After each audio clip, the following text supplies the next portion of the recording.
world of cryptozoology, there exists a creature aptly named the Dogman.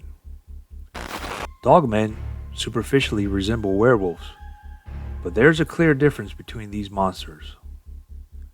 Dogmen are creatures that are purported to be part human and part dog. This mix of traits gives them a special combination of the best qualities from both humans and dogs. Here are some important things to know about their physiology. Dogmen can stand on their hind legs and reach heights of 6 feet. They can walk or run on legs that look like humans, and when they're on all fours, they can sprint as fast as 45 miles an hour. They have hands that are similar to human hands, complete with thumbs.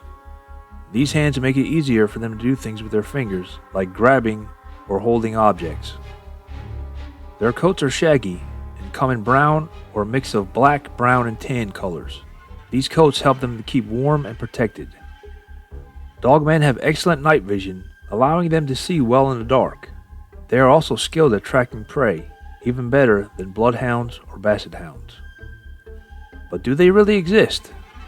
And what evidence do we have of their existence? And how are they created? Let's try and find out. Hello, I'm Mike Droberg, Marine Corps veteran and filmmaker, and we will try to answer these questions on today's episode of Forgotten History.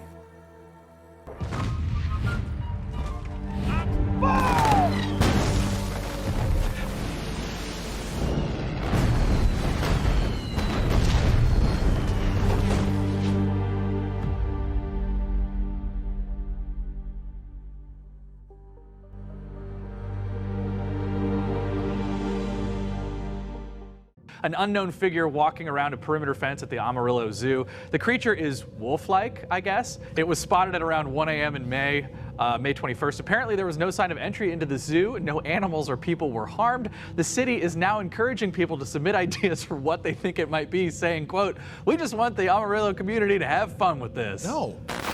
One of the earliest stories about dogmen comes from a Greek physician named Ctesias, who traveled to the mountains of India around 400 BC.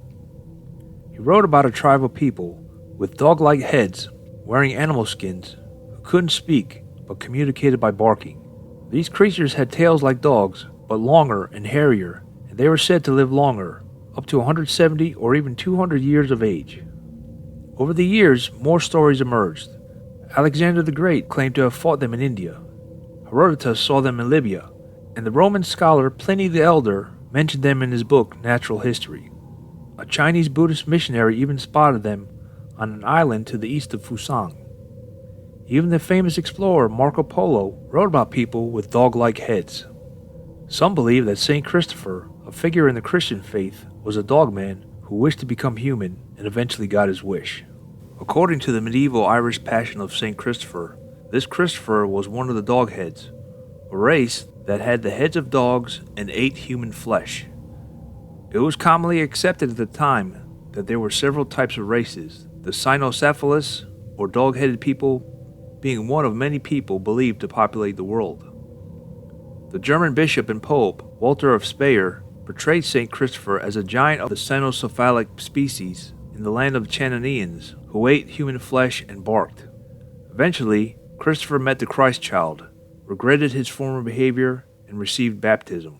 He too was rewarded with human appearance, whereupon he devoted his life to Christian service and became an athlete of God and one of the soldier saints. However, in the United States, the first reported sighting of a dogman happened in 1887 when 2 lumberjacks in Wexford County, Michigan saw a dog-like creature that stood 7 feet tall.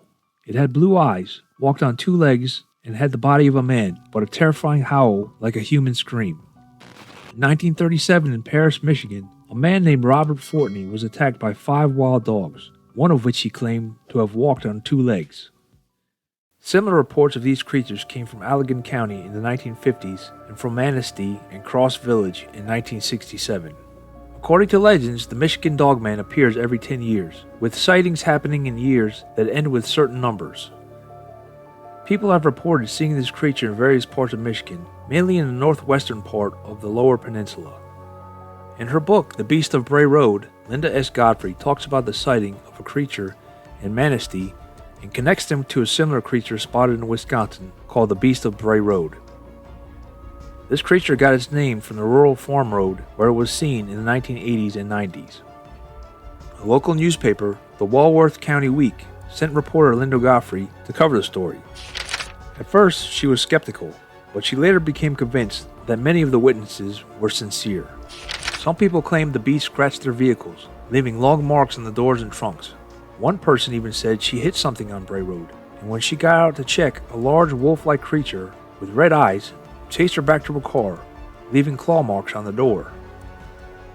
There were sightings during the day too, with witnesses describing a large wolf-like creature running on all fours through cornfields, sometimes chasing deer. In the area around Bray Road, there were reports of animals being partially eaten, with specific organs removed from their carcasses. One witness saw a large wolf-like creature eating an animal hit by a car on the side of the road, and it ran into the woods as the person approached. In 1987, a disc jockey named Steve Cook recorded a song about the legend of the Michigan Dogman as an April Fool's Day joke. However, soon thereafter, he started receiving calls from listeners who claimed to have encountered a similar creature. The song became very popular, and Cook donated proceeds from it to an animal shelter. Over the years, he received more than 100 reports about the creature. But are the dogmen the same as werewolves? Cryptozoologists say no. Dogmen are different creatures. They don't shapeshift like werewolves. They are always in the human canine form. Dogmen don't have advanced healing abilities of the werewolves, and they aren't vulnerable to silver. They're generally around 6 feet tall, while werewolves are much stronger. Dogmen have shaggy brown fur, unlike werewolves, who usually have silver or black fur. Dogmen have canine-like vision, and they're more slender compared to the hulking werewolves. Also, people can become werewolves if bitten, but there's no such curse with dogmen. Dogmen can be found in various parts of the United States and Canada, especially in farm areas near forests. They prefer temperate regions with access to water and prey like deer, cattle, sheep, and goats. During the winter, they may stay close to farms for easier hunting. While they tend to avoid humans and would rather flee than fight, they are vulnerable to bullets, poison, and other methods used to control wild canines. Dogmen have strong tracking abilities, even better than bloodhounds, thanks to their large snouts. They are more intelligent than dogs, but not as smart as humans. They can think ahead when hunting, although they often give in to their instincts. They usually hunt alone, but may team up opportunistically. If threatened, they tend to run away and are not typically aggressive towards humans. Some researchers speculate that dogmen may have a connection to ancient Native American mounds and consider the sightings in relation to these ancient sites. Skeptics claim most sightings can be attributed to a number of misidentified animals. Theories have been proposed, including that the creature is simply a gray wolf or a large dog, such as the Great Pyrenees or Newfoundland.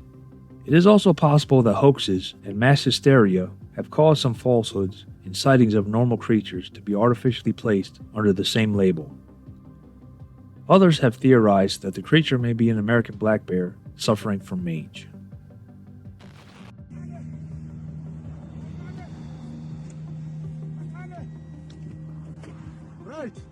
What are your thoughts about dogmen?